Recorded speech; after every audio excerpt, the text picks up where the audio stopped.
California के एक शहर लॉस गैटोस में एक आदमी रहता था। नाम था रीड हेस्टिंग्स।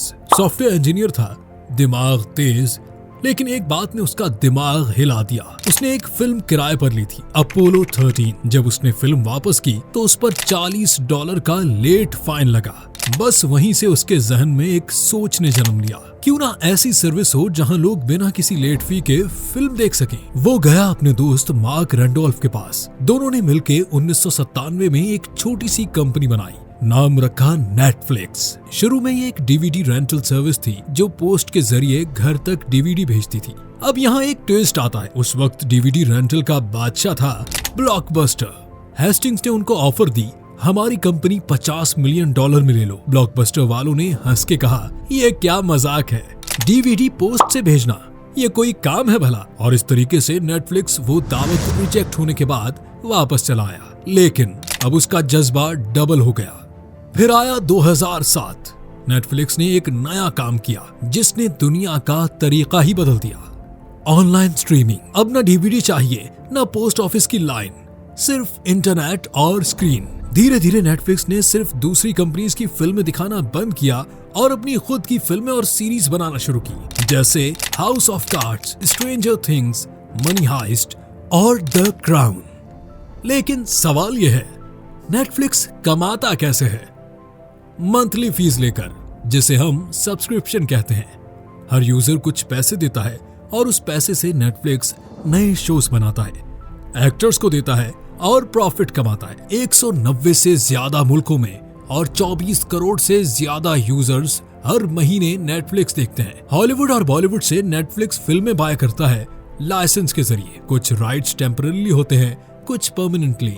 और जब नेटफ्लिक्स किसी फिल्म या शो का प्रोड्यूसर होता है तो उस पर पूरा हक उसी का होता है। नेटफ्लिक्स में काम करने वाले लोगों की सैलरी उनके काम और पोजीशन पर डिपेंड करती है। लेकिन कहना गलत न होगा कि नेटफ्लिक्स में अच्छी सैलरी मिलती है। Writers, editors, tech engineers, data analyst सब अलग अलग फील्ड्स में काम करते हैं और नेटफ्लिक्स के अंदर एक पूरी डिजिटल फिल्म फैक्ट्री चलती है। लेकिन हर कहानी में एक लो पॉइंट भी होता है। सबसे बड़ा नुकसान नेटफ्लिक्स को 2022 में हुआ, जब पहली बार उसके यूजर्स घटे। लोग कहने लगे, अब तो हर जगह नेटफ्लिक्स जैसा कुछ है। Disney plus, Amazon prime, HBO max सब ने कंपटीशन में नेटफ्लिक्स के होश उड़ा दिए। लेकिन नेटफ्लिक्स ने गिव अप नहीं किया।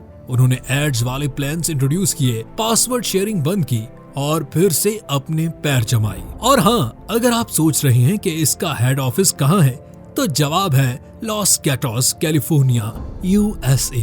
वहीं जहां से ये कहानी शुरू हुई थी। चंद लोगों की सोच से शुरू होने वाली छोटी सी कंपनी आज दुनिया के एंटरटेनमेंट का रुख तय कर रही है। और सबसे खास बात ये कि ब्लॉकबस्टर, वो कंपनी जो कभी नेटफ्लिक्स को खरीदने से इनकार कर गई थी, 2010 में बैंकरप्ट हो गई। डीवीडी रेंटल से वीडियो स्ट्रीमिंग की तरफ इस वक्त इंटरनेट स्पीड्स इंप्रूव हो रही थी और नेटफ्लिक्स ने इस अपॉर्चुनिटी से पूरा फायदा उठाया। उन्होंने स्ट्रीमिंग सर्विस लॉन्च की जिससे सब्सक्राइबर्स अपने पीसीज पर मूवीज और टीवी शोज इंस्टेंटली देख सकते थे। ये एक ऐसा कदम था जिसने एंटरटेनमेंट इंडस्ट्री को हिला दिया। नेटफ्लिक्स ने इलेक्ट्रॉनिक कंपनीज के साथ पार्टनरशिप्स की, जिससे नेटफ्लिक्स एक्सबॉक्स, ब्लू-रे प्लेयर्स और स्मार्ट टीवीज पर अवेलेबल हो गया। ओरिजिनल कंटेंट और ग्लोबल एक्सपेंशन। 2013 में नेटफ्लिक्स ने अपना पहला original show house of cards release किया, जो एक ब्लॉकबस्टर हिट रहा। इसके बाद orange is the new black, stranger things और स्क्विड गेम जैसे शोज ने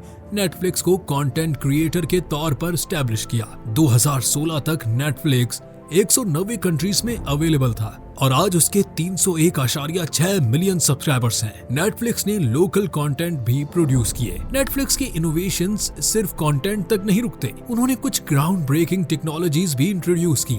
रिकमेंडेशन एल्गोरिथम 2000। नेटफ्लिक्स ने 2000 में एक पर्सनलाइज्ड रिकमेंडेशन सिस्टम लॉन्च किया जो यूजर्स को व्यूइंग हिस्ट्री और रेटिंग्स के बेसिस पर कंटेंट सजेस्ट करता है। इस सिस्टम को 2006 के नेटफ्लिक्स प्राइज कॉन्टेस्ट ने और भी बेहतर किया, जिसमें $1 मिलियन का प्राइज दिया गया। Open connect CDN। नेटफ्लिक्स ने अपना खुद का कंटेंट डिलीवरी नेटवर्क बनाया जो हाई क्वालिटी स्ट्रीमिंग के लिए लोकल ICPs के साथ काम करता है। इससे स्ट्रीमिंग ट्रैफिक का इंटरनेट पर लोड कम होता है। Interactive content. 2018 में ब्लैक मिरर, बैंडरस्नैच जैसे इंटरैक्टिव शोज लॉन्च किए जहां व्यूअर्स स्टोरी के डिसीजन ले सकते थे, जो गेमिंग और स्ट्रीमिंग का एक नया कॉम्बिनेशन था। नेटफ्लिक्स का मार्केट कैप 392.68 बिलियन डॉलर्स है, जो डिज्नी और वार्नर ब्रोस डिस्कवरी से भी ज्यादा है। नेटफ्लिक्स की कहानी एक छोटी सी डीवीडी रेंटल कंपनी से लेकर ग्लोबल एंटरटेनमेंट पावर हाउस तक की है।